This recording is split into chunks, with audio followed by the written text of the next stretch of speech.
नमस्कार।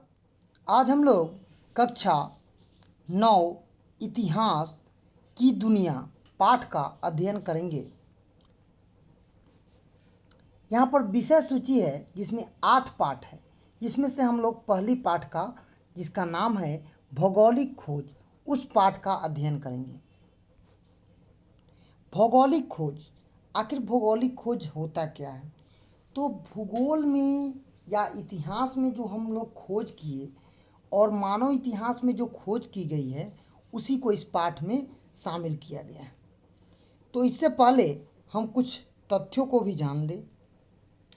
जैसा कि आप सभी जानते हैं, इतिहास को 3 काल खंडों में बांटा गया है: प्राचीन काल, मध्यकाल और आधुनिक काल। कितने काल खंडों में बांटा गया है? 3 काल खंडों में। तो ये पूरा पाठ इसी पर केंद्रित है। विश्व इतिहास की युगांतकारी घटनाओं में समुद्र यात्राएं एक भौगोलिक खोज थी। पहले के लोग में जो समुद्र में यात्रा नहीं करते थे, वो पाप मानते थे। क्या मानते थे? पाप मानते थे। लेकिन आधुनिक युग के आरंभ होने के जिन घटनाओं का निर्णायक योगदान रहा, उनमें यह खोज भी शामिल है। इनकी पृष्ठभूमि में उन वैज्ञानिक प्रगति व आर्थिक विकास, विशेषकर व्यापारिक परिवर्तनों के द्वारा रची गई। जो भौगोलिक खोज थी, क्या था? वो व्यापारिक करने के लिए, मतलब व्यापार के लिए केंद्रों की खोज की गई थी। मध्य युग के अंतिम चरण में आरंभ हो गया। इस कार्य में यूरोप के देशों ने अग्रणी भूमिका निभाई। किस देश ने सबसे ज़्यादा की? तो यूरोप के जो देश के लोग थे, वो इनमें बहुत भूमिका निभाए। आधुनिक युग में यूरोप का वर्चस्व समस्त विश्व पर स्थापित था। उस समय यूरोप के जो लोग थे, उसका प्रभाव हर देश पर सामान्य रूप से पड़ रहा था। यह बात और है कि भौगोलिक खोजों का आरंभ करने वाले देश स्पेन, जो प्रारंभ करने वाले देश थे, कौन थे? स्पेन और पुर्तगाल। इन प्रतिस्पर्धाओं में धीरे धीरे पिछड़ गए। मतलब यूरोप से ये लोग क्या हो गए? पीछे हो गए। नए देश जैसे इंग्लैंड, हॉलैंड, फ्रांस, तत्पश्चात जर्मन को इस दिशा में अधिक सफलता मिली। मतलब भौगोलिक खोजों में इन देशों की भूमिका क्या थी? ज़्यादा थी। अब हम जानते हैं कि विश्व की आरंभिक सभ्यताओं के काल से व्यापारिक और वाणिज्यिक, मतलब हमारे जो भारत देश है, उससे क्या था? व्यापारिक केंद्र के रूप में उसे क्या किया जाता था? व्यापारिक केंद्र के रूप में जाना जाता था। यहाँ व्यापार मुक्त एक निश्चित मार्ग के माध्यम से होता था। प्राचीन मध्यकाल में यूरोप व एशिया के मध्य प्रायः इन्हीं मार्गों का प्रयोग किया जाता था। तो पहले जल मार्गों से हमारा व्यापार हुआ करता था। आज भी हमारा जो अधिक व्यापार है, जल मार्गों से ही होता है। किंतु विश्व के कई क्षेत्र ऐसे थे जिनमें जनजीवन तो विद्यमान था, लेकिन शेष विश्व से उनका जुड़ाव नहीं था। जैसे अमेरिका, अफ्रीका, ऑस्ट्रेलिया, एशिया के हिस्सों में आदि। लेकिन 13वीं शताब्दी में भारत होकर चीन तक की यात्रा विवरण यूरोपवासियों को दक्षिण पूर्वी एशिया समृद्ध का एहसास तो कराया, परंतु इसका विशेष प्रभाव नहीं पड़ा। क्या हुआ? इसका विशेष प्रभाव नहीं पड़ा। लेकिन आधुनिक यूरोप युग के बाद जो यहाँ पर आप देख रहे हैं, यूरोप, यहाँ पर आप नक्शा देखिए। यहाँ पर क्या हुआ कि बहुत सारे खोज हुए हैं, जो मानचित्र में आप देख रहे हैं। तो कह रहा है कि यहाँ पर जितने भी मध्यकालीन यूरोपीय इतिहास में हम इस अध्याय में पाएंगे और समझेंगे कि वाणिज्यिक गतिशील था और धर्म का स्वरूप व मानवीय जो चीज़ था वो बहुत ज़्यादा था। पृथ्वी के बारे में एक भ्रम था कि यह क्या है? चिपटी है। वह समुद्र में अधिकतम दूरी पर जाने पर पृथ्वी के किनारे से गिरकर अनंत में विलीन हो जाएगा।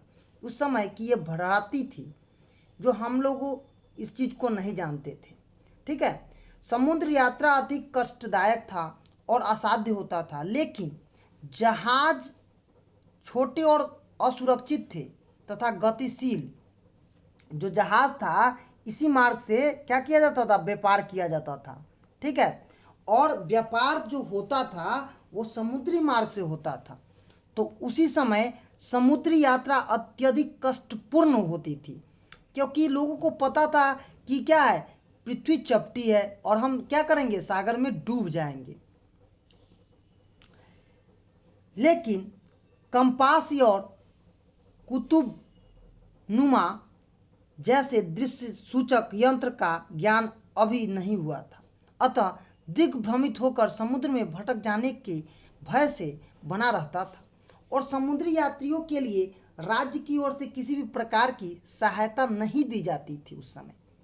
इस विषम परिस्थितियों में नाविकों और व्यापारियों द्वारा अंटार्कटिक, जिसे हम अंध महासागर के नाम से भी जानते हैं, महासागर की यात्रा करना दुष्कर था। उस समय भी लोग क्या करता था, यात्रा करता था। आगे पॉइंट है भौगोलिक खोजों की पृष्ठभूमि। आखिर भौगोलिक खोज कब हुई? तो 11वीं और 12वीं शताब्दी में नए विकास करना पड़ा और उस समय एक दिशा सूचक यंत्र भी था जो कि हमें दिशा का क्या कराता है, ज्ञान भी कराता है। ये देखिए दिशा सूचक यंत्र और ये नाव, ये यात्रा के लिए बहुत ही उपयोगी सिद्ध होगा। तो 11वीं और 12वीं शताब्दी में जेरूसलम आधुनिक इजराइल में अवस्थित है। अभी कहाँ है जेरूसलम? तो इजराइल में है। अधिकार के मुद्दे को लेकर धर्म युद्ध में जब यूरोप समाप्त मध्य एशिया के नवीन शक्ति अरबों से पराजित हुई तो सामंतवादी गौरव की मिथ्या अभिमान से ग्रसित यूरोप टूटने लगा, परंतु इसके कुछ सकारात्मक परिणाम भी आए। धर्म युद्ध के दौरान यूरोप को यह महसूस होने लगा था कि दुनिया के हर पहलू को समझा जाए। इन घटनाओं ने यूरोप के पुनः जागरण की पृष्ठभूमि तैयार की।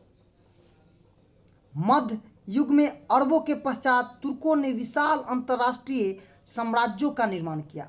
मतलब जब यूरोपीय चले गए तो तुर्की लोग आ गए और उन्होंने 15वीं शताब्दी के 5 दशक पूर्व तक यूरोप और एशिया के मध्य व्यापार कुस्तुनतुनिया के मार्ग से होता था। कहाँ से होता था? तो कुस्तुनतुनिया के मार्ग से। परंतु 1453 में कुस्तुनतुनिया पर तुर्की का आधिपत्य हो गया। किसका आधिपत्य हो गया? तुर्की का। और यूरोपीय व्यापारियों के लिए इस मार्ग से व्यापार करना क्या हो गया? दुष्कर हो गया। अब वो नहीं कर सकते थे, क्योंकि तुर्कियों ने इस मार्ग में व्यापार के बदले भारी कर, जो उस समय टैक्स लिया जाता था, यूरोपियों के लिए आवश्यक था कि वह नए मार्ग की खोज करें और उन्होंने ही खोज की।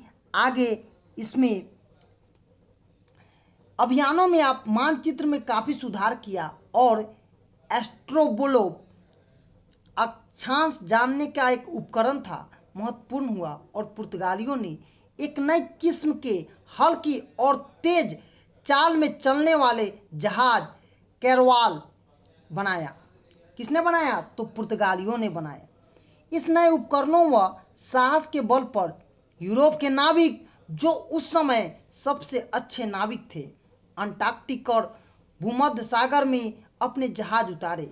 इसी क्रम में 1488 में पुनः पुर्तगालियों ने व्यापारिक बार्थोलोमियो डिजाज अफ्रीका के पश्चिमी तट पर होते हुए दक्षिण अफ्रीका के दक्षिणम बिंदु उत्तरम आसाम अंतरद्वीप तक पहुँचे और 1492 में क्रिस्टोफर कोलंबस द्वारा अमेरिका की खोज हुई। किसके द्वारा हुई? तो अमेरिका की खोज क्रिस्टोफर कोलंबस के द्वारा हुई। आगे 1498 में पुर्तगाल का एक साहसी नाविक, जिसे हम क्या बोलते हैं? वास्को डिगामा, उत्तम आशा अंतरद्वीप होते हुए भारत के मालाबार तट, जिसको हम केरल के कालीकट तक पहुंच गया। यहाँ स्थानीय शासक जेमोरिन द्वारा इसका बहुत भव्य स्वागत किया गया। वास्को डी गामा के सफलता के पीछे नवीन संसाधनों का बहुत बड़ा योगदान था। अब उनके पास जानने के लिए, समझने के लिए दिशा सूचक यंत्र और अच्छे उम्दा किस्म के जहाज भी थे। उसी समय वहाँ के व्यापारी अब्दुल मजीद की भेंट वास्को डी गामा के दक्षिण अफ्रीका में हुई। इसी के सहयोग से भारत आने के सीधी मार्ग मिल गया। इसने यूरोपियों के साहस में वृद्धि की और वास्को डी गामा द्वारा भारत में लाए गए वस्तुओं में से उस समय 26 गुना मुनाफा अधिक हुआ। यूरोपीय बाजारों में बेचा गया। अमेरिकी अर्थात नई दुनिया की खोज यूरोपियों की एक नई उपलब्धि थी, जिसे 1492 में कोलंबस ने प्राप्त किया। यद्यपि कोलंबस ने अमेरिका को भारतीय महाद्वीप का हिस्सा समझा और यहाँ के निवासियों को रेड इंडियन कहा। किसने रेड इंडियन कहा? तो कोलंबस ने। बाद में स्पेन के नाविक अमीरुगु वेस्पुची ने नई दुनिया को विस्तार से ढूंढा और इसे एक महाद्वीप बताया। इसी के नाम पर इस क्षेत्र का नाम अमेरिका पड़ा और 1519 ईस्वी में मैगलन ने पूरी दुनिया का चक्कर जहाज से लगाया और यह धारणा पुष्ट हो गई कि सभी समुद्र एक दूसरे से जुड़े हैं। पहले की जो धारणा थी कि हम समुद्र को पार नहीं करेंगे या अंधविश्वास था कि हम समुद्र में डूब जाएंगे, लेकिन यह गलतफहमी मैगलन ने तोड़ दी और वह पूरे जगह घूमा। आगे कैप्टन कुक ने भी ऑस्ट्रेलिया की साथ साथ न्यूजीलैंड के द्वीपों का भी पता लगाया और सर जॉन सेवेंस बैक्टो ने न्यूफिनिया के द्वीप का पता लगाया। भौगोलिक खोजों को प्रोत्साहित देने के लिए यूरोपीय देशों के शासक महत्वपूर्ण भूमिका निभाते रहे, जिससे पुर्तगाल को राजकुमार हेनरी द नेविगेट तथा स्पेन के महारानी इसाबेला प्रमुख थी। कौन थी? तो प्रमुख थी। इस प्रकार 16वीं शताब्दी के पूर्वार्ध तक लगभग समस्त दुनिया की जानकारी यूरोप को हो चुकी थी। जब यूरोप में इन चीज़ों की जानकारी हो चुकी थी तो यहाँ पर बहुत सारे खोज भी हो रहे थे। इस समय बहुत सारे खोज भी हो रहे थे और यह चित्र के माध्यम से आप देखिए कि उस समय यूरोप का जो प्रभाव था बहुत ज़्यादा था। आगे हम लोग पढ़ेंगे भौगोलिक खोज। क्या पढ़ेंगे?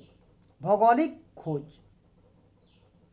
तो भौगोलिक खोज इसलिए पढ़ेंगे क्योंकि हमें उसके परिणामों को भी जानना पड़ेगा। व्यापार वाणिज्य पर प्रभाव उसका पड़ता है। औपनिवेशिक साम्राज्य का विकास, वाणिज्यवाद का विकास होता है। साथ साथ धर्म का भी विकास होता है। दास व्यापार भी होता है और भ्रांतियों का अंत भौगोलिक ज्ञान से ही होता है। भौगोलिक खोजों के परिणाम स्वरूप काफ़ी दूरगामी थे। संसार की जितनी पहली बार लोग इस विहित घटनाओं को देख रहे थे, समझ रहे थे, नए देशों की खोजों के द्वारा न केवल एक उपनिवेश के साथ व्यापार को प्रोत्साहन मिला, वरन वह अपनी सभ्यता, संस्कृति, धर्म, साहित्य का भी प्रचार कर सके। और व्यापार तो करते थे, साथ साथ धर्म का भी वो लोग प्रचार करते थे। अपनी विकसित व भौतिक आवश्यकताओं के निर्मित इन्होंने उन देशों का भी शोषण किया जो यूरोपीय देशों के उपनिवेश थे, मतलब उनका अधिकार यूरोप के अन्य देशों पर भी था। भौगोलिक खोजों के परिणाम स्वरूप निम्न रूप स्पष्ट है। तो पहला है व्यापार वाणिज्य का प्रभाव। क्या है? व्यापार और वाणिज्य का प्रभाव। तो यहाँ पर आप देखिए नए देशों की खोज के पूर्व, नए देशों के खोज के पूर्व भूमध्य सागर और बाल्टिक सागर तक ही सीमित था, परंतु अब इसका स्थान अंटार्कटिक, हिंद महासागर, प्रशांत महासागर ने लिया। फलतः पेरिस, लंदन, एस्टम, एवोटॉप आदि शहर विश्व व्यापारिक व्यापार का केंद्र बन गए। यूरोपीय व्यापार पर इटली का अधिकार जता रहा था। इसके बदले स्पेन, पुर्तगाल, हॉलैंड इंग्लैंड तथा फ्रांस का भी प्रभाव बढ़ गया। कालांतर में अपने विशाल साम्राज्य को संभालने में स्पेन और पुर्तगाल इतने मग्न हो गए कि यह साम्राज्य को खो दिए। यूरोपीय देशों द्वारा खोजे गए नए नए देशों में आयाती बहुमूल्य धातु, विशेषकर अमेरिका से आयात सोना और चांदी ने अर्थव्यवस्था के स्वरूप को बदल कर रख दिया। फलतः 80 वर्षों तक यूरोप की अर्थव्यवस्था चांदी पर निर्भर थी। इसे मुद्रास्फीति की स्थिति बहुत ही सुंदर हो गई। बदलते हुए आर्थिक स्वरूप ने व्यापार की प्रधानता और वर्ग संबंधी परिवर्तन आने लगे। इसके फलस्वरूप समाज में एक नई वर्ग, जिसे हम सामंतवादी वर्ग, बदले में व्यापारिक वर्ग का प्रभाव अधिक हो गया। अब जब व्यापार करता था तो लोग ज़्यादा से ज़्यादा पैसा कमाना उसका क्या था, काम था। दूसरा है औपनिवेशिक साम्राज्य के विस्तार। भौगोलिक खोजों के उपरांत उपनिवेशों की भी स्थापना के रूप में साम्राज्यवाद का विकास जारी रहा और यूरोपीय राष्ट्रों ने तीव्र प्रतिस्पर्धा की, जिसके फलस्वरूप व्यापार के माध्यम से फलस्वरूप परिवर्तन हुआ। व्यक्ति की जगह अब संगठित व्यापार कंपनियां व्यापार करने लगी और इसका ये फायदा हुआ कि अब सब लोग व्यापार में सुविधाएं देने लगी। इस समय कंपनी प्रयत्नशील हो गई। England, Holland, Sweden, Denmark, France आदि देशों के कंपनी स्थापित हुई। इनमें से कुछ कंपनियां व्यापारिकों के द्वारा और उन्हीं के कामों के द्वारा यह बनाया गया।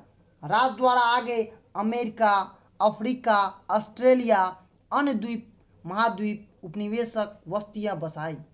आरंभ में पुर्तगाल, स्पेन उपनिवेश स्थापित करने में अग्रणीय रहे, परंतु 16वीं और 17वीं शताब्दी में फ्रांस भी शामिल इसमें हो गया था। यहाँ पर देखिए भारत में यूरोपीय कंपनियों की स्थापना। किस तरह भारत में यूरोपीय कंपनी आए, तो सबसे पहले कौन आया था, तो पुर्तगाली आए थे। कब आए थे, तो 1498 में। उसके बाद अंग्रेजी ईस्ट इंडिया कंपनी 1600 में। उसके बाद डच आए 1602 में। उसके बाद फ्रांसीसी आए 1664 में। उसके बाद डेनिश आए 1619 में और लास्ट में स्वीडिश जिसको 1731 में आए। ये लोग व्यापार करने आए थे और भारत को गुलाम बना गए।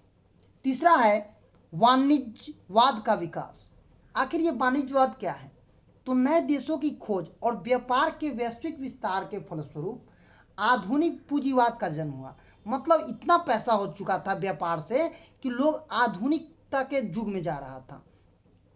आर्थिक व्यवस्था में बुलियन की महत्ता बढ़ती गई। सोने की महत्ता ने यूरोप देशों के ध्यान अपनी ओर आकृष्ट किया और अंतर्राष्ट्रीय स्तर पर सोने व चांदी की लूट हुई।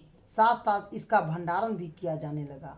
इन भंडारणों के प्राप्त हुए स्पेन अग्रणीय था और लोग जब व्यापार करता था, सोना चांदी से व्यापार होता था, तो क्या करता था, उसको स्टॉक करता था, रखता था। चौथा पॉइंट है ईसा धर्म व पश्चिमी सभ्यता का प्रसार। हम पहले भी बताए हैं व्यापार के साथ साथ धर्म का भी प्रचार होता था। क्या होता था, धर्म का भी प्रचार किया जाता था। तो जैसे कि पूर्व की उल्लेखित है कि भौगोलिक खोजों ने यूरोपीय देशों की सभ्यता और संस्कृति साथ साथ उनके धर्म का भी प्रचार करते थे। व्यापारी लोगों के साथ धर्म गुरु भी जाते थे जो अपने धर्म ईसा धर्म का प्रचार करते थे। इसमें बहुत सारे क्या परिवर्तन आया कि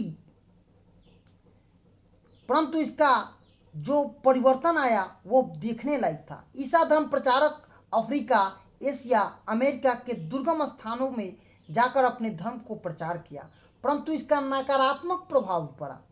जैसा आप जानते हैं हर चीज़ का नकारात्मक प्रभाव भी पड़ता है, उसी तरह से धर्म का भी, जो पश्चिमी धर्म था उसका भी नकारात्मक प्रभाव पड़ रहा था। इन क्षेत्रों में धन का लालच देकर लोग को जबरन, माने अपने मन से नहीं, जबरन उसको ईसाई धर्म में घुसा दिया जाता था। दूसरी तरफ धर्म के व्यापार प्रसार के चर्च की जो प्रमुखता थी उस समय बहुत ज़्यादा थी। भौगोलिक खोजों के कारण ज्ञान में अब वृद्धि हो रही थी।